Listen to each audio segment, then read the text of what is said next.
Mordor, Gandalf. What are they drinking there?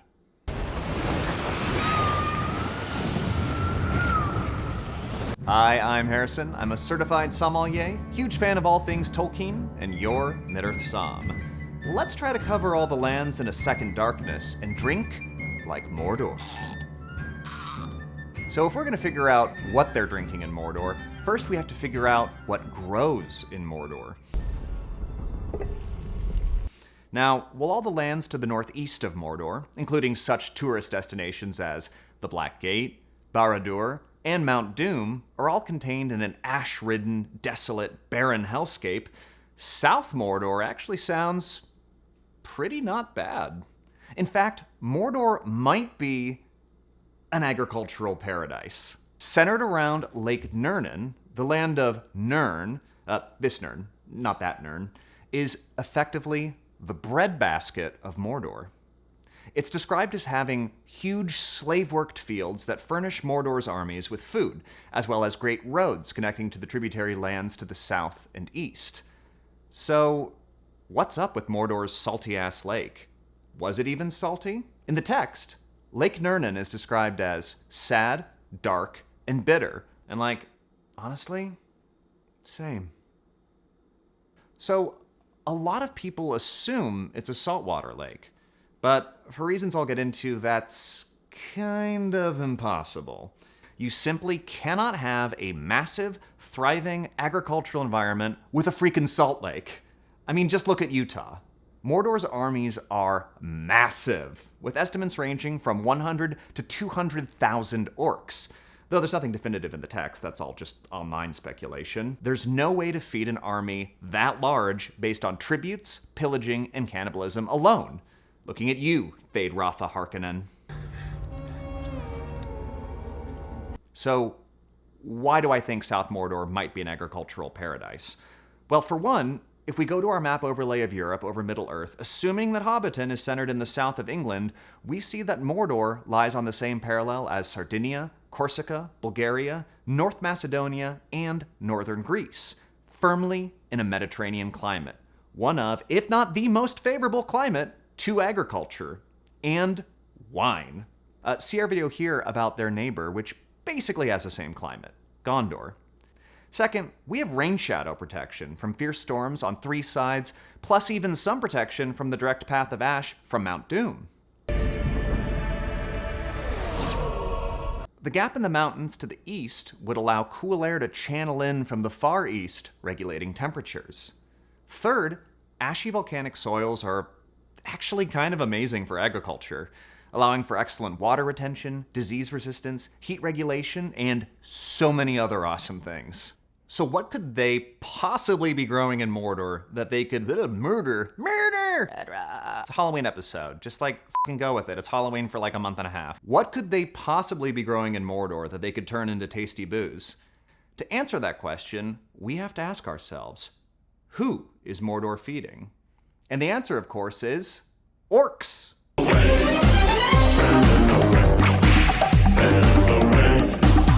Well, and goblins, a smattering of trolls, both cave and mountain, 9 Nazgul, their winged mounts, and a whole pack of wargs. But mostly orcs.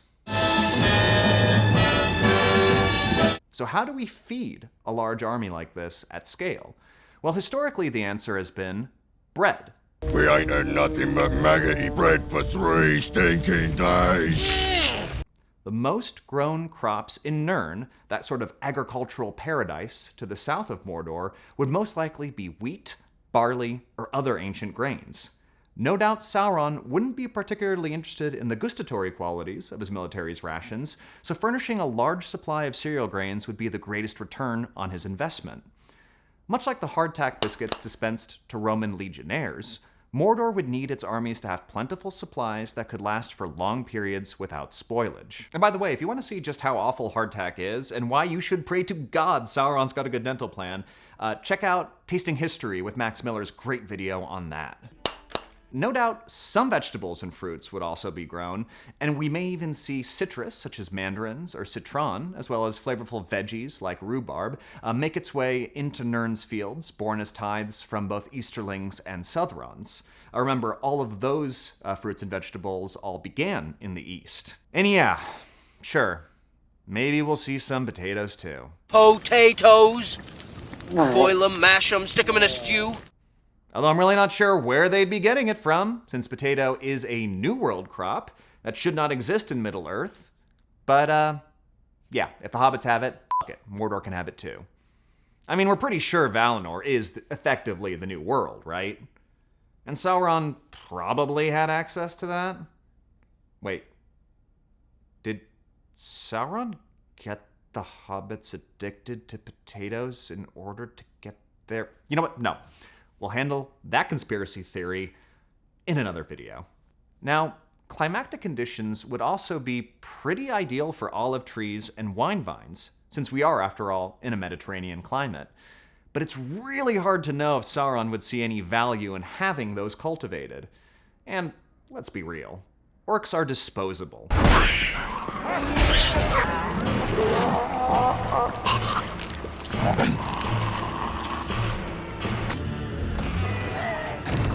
And are enthralled to the will of Sauron out of fear. So I'm not entirely certain creature comforts like quality wine or fancy olive oils would be a priority here. There is, however, caloric value to olives and olive oils. Wine, particularly when mixed with vinegar, can be an excellent way to sanitize water while out looting and pillaging. There is also a case to be made for the caloric benefits of ale and the medicinal qualities of distilled spirits. So keep following along while I break down what they might be drinking in the land of Mordor, where the drunkards lie.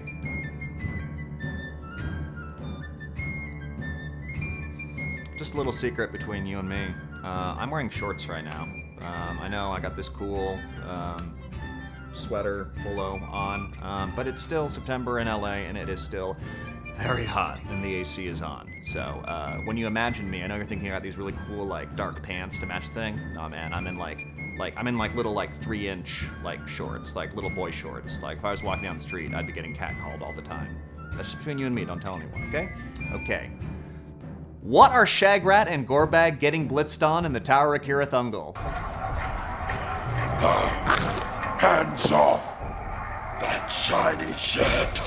That's mine! More importantly, do you think they've kissed? I bet they've kissed. So, as we've been discussing, Mordor's primary crop is probably cereal grains used to feed the vast hordes of orcs, teeming to unleash Sauron's hell on all of Middle-earth. You know we're at war! I cannot stress this enough, everything in Mordor's war machine is going to be geared towards this end.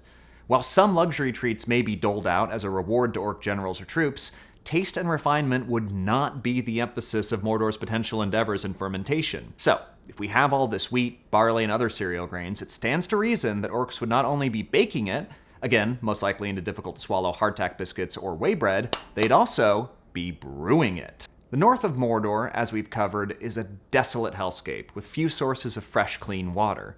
Being able to brew ales in the medieval tradition, that is, low in alcohol, high in carbs and calories, would be a logical allocation of resources that would supply necessary nutrition, hydration, and fortitude to Sauron's forces. These brews would, quite frankly, taste awful. Based on what we know about orcs, however, I highly doubt flavor or craft would be a strong consideration. Most likely, they'd be brewed in open kettles, fermented with wild yeasts or house yeasts, and left to ferment in open containers exposed to the influence of wild yeasts in uncontrolled fermentations. I highly doubt they'd be flavored with any hops. Maybe they'd have some sort of grut, you know, that blend of herbs that preceded the use of hops in beer to act as a preservative, but probably not. See our deep dive into medieval grut beers for more on that. The resulting brew would be brown, sweet, hazy, sour, and most likely spoil pretty quickly. As such, it wouldn't be something that they'd take out with them on a military excursion. I wager it would probably be a staple in orc mess halls and tents. So the real question on everyone's mind, and why you came to this channel in the first place, were they drinking wine in Mordor? Yes, and it was probably awful. Now, as I've covered previously, the south of Mordor has enormous agricultural potential and may even be ideal for wine growing. However, while Nirn, this Nirn, not that Nirn, would certainly be an ideal growing region for wine, I just don't see the incentive for producing anything of truly exceptional quality. I mean, do these guys really look like they have discerning palates? Well, maybe that guy. He definitely does. Do we think he might have also been the Son of Sauron? Can we look it up in the text real quick? Oh, yeah, here it is. The Dark Lord on his dark throne prefers a light summer rosé. Huh. Son of a bitch. Well, we all contain multitudes, don't we? Sauron's forces are kept under a tight reign of fear. Unlike almost any large army known in the history of human civilization, there is no real threat of dissension or rebellion from the high-ranking commanders. The lower ranks are kept under thraldom, motivated by fear of punishment or promise of reward, much like my dating life. No. I mean, I changed my location to Numenor. I could really only see wine cultivation as an extension of taste among higher-ranking orcs, a bonus crop cultivated in the slave fields to be enjoyed by the orc generals, or as a reward for the enlisted soldiers. My hunch is that any wine that would make its way to the common orc troops would most likely be similar to Roman Poshka, a by all accounts pretty hard-to-drink mix of wine, vinegar, and honey, though I highly doubt the orcs would have any honey.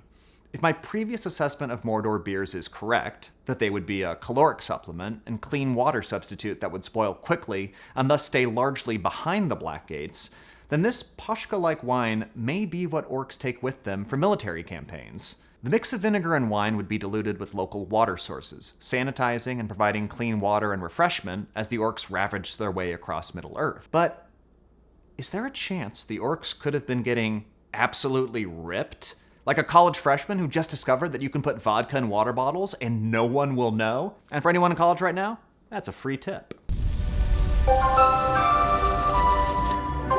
Keep following along to find out why the answer is most certainly yes. Who would win in a game of Flip Cup? The Servants of Sauron, the Fighting Uruk-hai, or Derek from Phaidel? Now, were the Servants of Sauron distilling liquor? Very possibly. If spirits were to be used in any capacity by Mordor's forces, it would most likely be for medicinal purposes.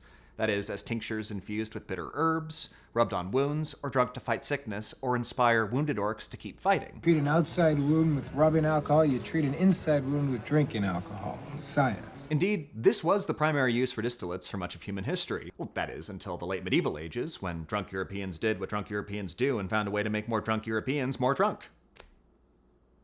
Europeans. In fact, some theorize that distillation took off in the modern sense following the Black Plague, where tinctures of distillate were used as medicine. And indeed, we do see this in the text with the way that Ugluk heals Pippin. Give him some medicine, boys! Now, I know Ugluk is an Uruk-hai and not a Mordor orc, so there's a possibility that distilled spirits are unique to Isengard's armies alone. But I'd wager that if Saruman's troops have it, Mordor's most likely do as well. Maya's gonna Maya, you know? These distilled spirits would most likely be grain-based, given it's probably Mordor's most abundant crop. Continuous stills that produce neutral spirits are a fairly recent invention, so Mordor most likely would be using a primitive pot still, similar to an ancient alembic. Now, you may be asking yourself, what the f*** is an alembic? And I may ask you, have you not f***ing played Elder Scrolls? And you may respond, yeah, well, of f***ing course I have. I've played them all going back to f***ing Daggerfall. What are you, a fake fan? To which I may respond, oh, for real? How was that? You know, it's fine. For its time, big world, but the graphics are, I mean, it's definitely no remastered Oblivion. There was an Oblivion remake? Hell yeah, they did. What, you didn't know about that? You're a fucking fake fan. No, because I know what an alembic is. It's the thing on top of the potion surface. Alembics would produce a flavorful distillation with much of its base flavonoids intact, but still recognizable as something similar to vodka. Now, what's a flavonoid? I don't know, man. What's a fucking color? It's like what it fucking sounds like. It's the flavor compounds responsible for making you taste like Jesus. I don't have the time. This concoction would most likely be then mixed with local herbs to make firewater capable of putting some pep back into the step of injured orcs. Of course, if they're infusing herbs into the distillate, then redistilling it, they could produce something similar to gin, which would be fitting, as legend says that gin first caught the attention of British soldiers seeking Dutch courage on the battlefields of the 30 Years' War. It would also be fitting due to Sauron's well-documented burlesque era. For more on that, see our video on Sauron's eras.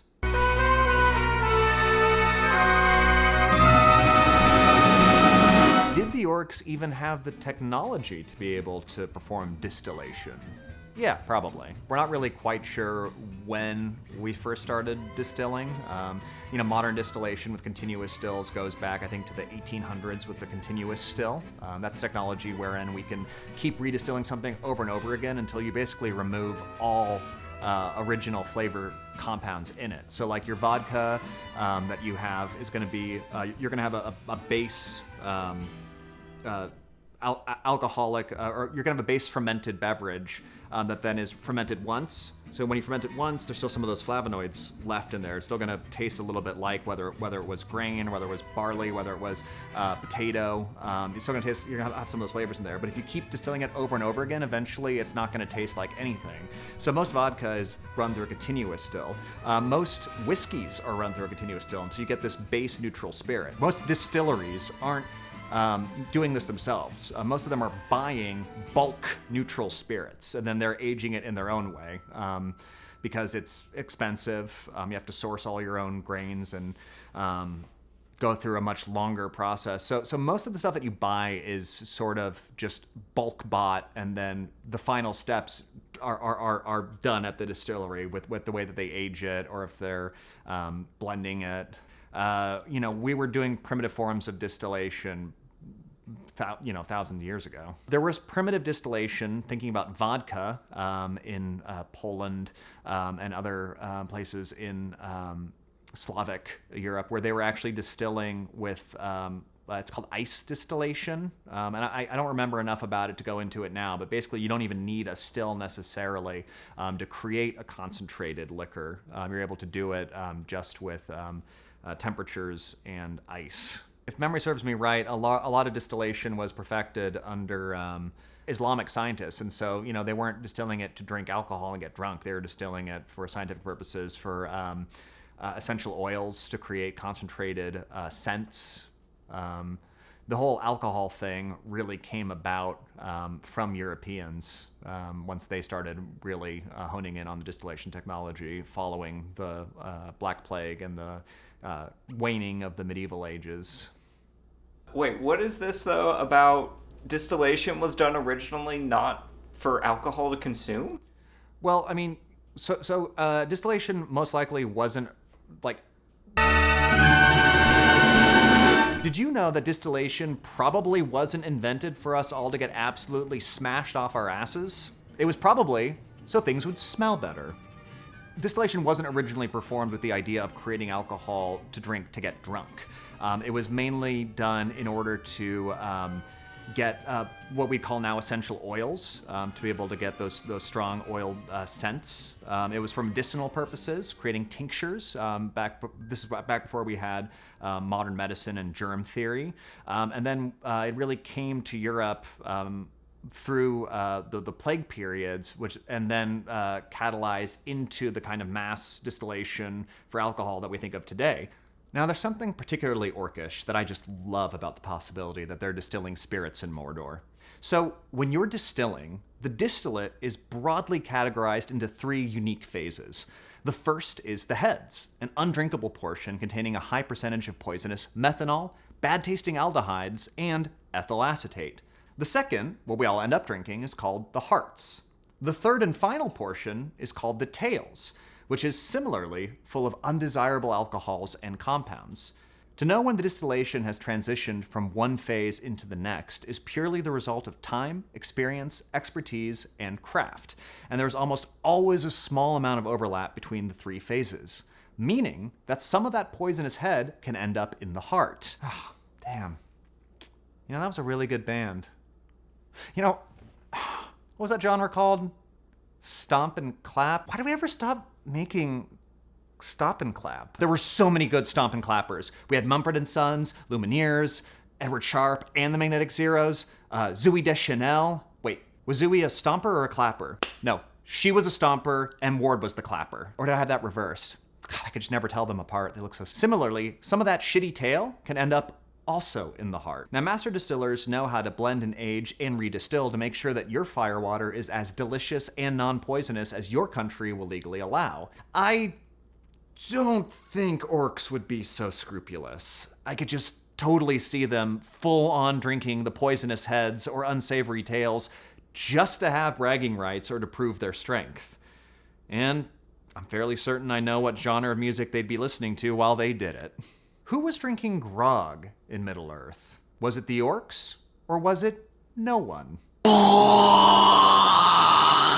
So what is grog? So grog is a very specifically a rum cocktail derivative. So rum is one of the more recent, in the vast eons of different distilled spirits that we have, rum came about once we started having slave plantations in the New World. It is distinctively a product of imperialism, colonialism, and slavery. That's where we got the triangle slave trade. So rum comes about when you distill fermented, the byproduct of sugar, molasses, and then aged in barrels. Then some people filter it out so that the color goes away, and other people don't. It depends on the different style. Some people do leave some sugar in there, or add sugar, somewhat controversially. I actually think rum is nice when you have a little sugar in there, brings some balance to it. But grog specifically came about because the Royal Navy, so the Brits, would give, I believe, 2 rations of rum to their sailors every single day, one in the morning and one in the evening. And it would basically be, I think, the equivalents around like 1.5 to 2 ounces would be each ration. But they started getting worried that the sailors were imbibing, saving it up and then getting really drunk off of it. So they started mixing it in with water, diluting it, which is where we get the kind of modern idea of grog, which grog in that sense was just water and rum. And then the authorities recommended, if the flavor was bad, adding a little bit of lime and or sugar to it. So it's kind of like a super early daiquiri. That's where we get the idea of grog from. So now on that, in the text, right, the orcs are described as like that's what's in their canteens, right? Like that's the common orc alcohol. If somebody can fight me in the comment section on this, but I believe that's not in the books. I think that is exclusively a Peter Jackson thing, where you have one of the orcs say, "Can't take his grog" or something. Give him some medicine, boys!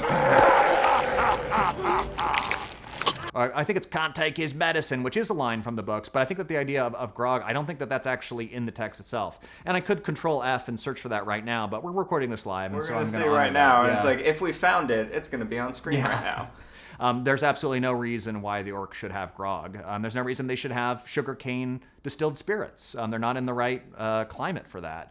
Sugarcane only grows in tropical environments. So, it'd be more likely that Numenor or Valinor or Toledosea would be able to grow sugarcane, but certainly not Mordor, which is in a Mediterranean climate, or Gondor, which is also in a Mediterranean climate. Now, they might be trading for sugarcane out from Easterlings or Southrons. If we look at the extended maps that have been extrapolated for what Middle-earth looks like, it's very possible that there could be cultures out there fermenting sugarcane, but we just don't have any textual evidence for that. Didn't Mordor also count the Corsairs of Umbar as among its allies? Yeah, the Corsairs of Umbar are kind of, that's kind of an interesting textural ruin. I'm not really quite sure how a whole society of pirates operates. You need to have some sort of government, some sort of treaties or trade, or some sort of stable economy. Have you not seen One Piece? So come aboard and bring along all your hopes and dreams. But you can't have a whole society just subsisting off of just pillaging. You know? absolutely can. You need to watch One Piece. And look, there's a broader discussion. I mean, some people theorize that the Roman Empire was all just one big pillaging operation where basically you expand the limits of the empire out, you get more slaves to work mines, the mines produce money, the money goes back to the citizens who then further fund the military excursions, and it's kind of this perfect triangle. Graeber in Money, is it Money the First 5,000 Years or something like that? We'll put the picture up there. Does a really good job of kind of describing that cycle. So go check that out for yourself. You know, is any imperial enterprise inherently sort of a looting venture? I don't know. That's more of a philosophical question than it is a Tolkien question, and it's certainly larger than what the Corsairs of Umbar could possibly be, because that's only a city-state that we're thinking of with the Corsairs of Umbar. Were the Corsairs of Umbar basically Middle-earth's East India Company, the Dutch East India Company? The answer, sure, yeah, if they have a state sponsor. So yeah, maybe if Mordor is like bankrolling them, then why not? But the East India Company was able to do what it did because it was able to live both as an independent corporation with a large military force, and because ultimately it had the backing of a state behind it and the state power that comes with that. So I don't know. I don't know if it can operate independently. But, you know, there are corporations now that probably could do what the Corsairs of Umbar are doing with how much money they have. So I don't know. Yeah, all right, so confession time, all right? So from when I was a little kid, being an American, born and raised in the Pacific Northwest, where we all have this flat-ass, like, broad coast standard accent, I'd only ever heard people say token, like Token from South Park. Token's name isn't Token. It's Tolkien. Yeah, I know it's Token. No. He's named after the guy who wrote The Hobbit and stuff. Yeah, I know. J.R.R. Tolkien. What did you think it was? So you didn't get the joke on South Park? No, I did.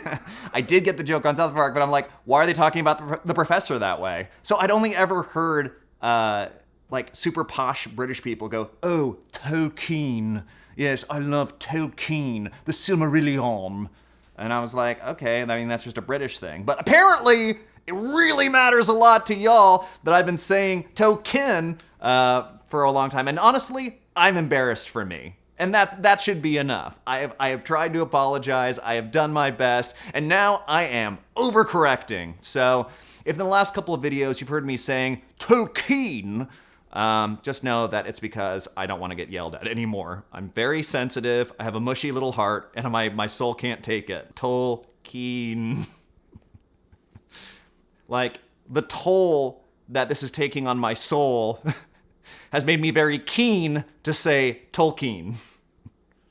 See, it doesn't sound right to my ears. It really doesn't. I've been saying Token for so long. J.R.R. Token. Like, I'm token for token, you know? I'm token when I'm watching the movies. I'm putting in a token to watch the film. Yeah. Because the other thing, too, is like, how is it spelled on the book? Tolkien. I don't think any of us are pronouncing it right.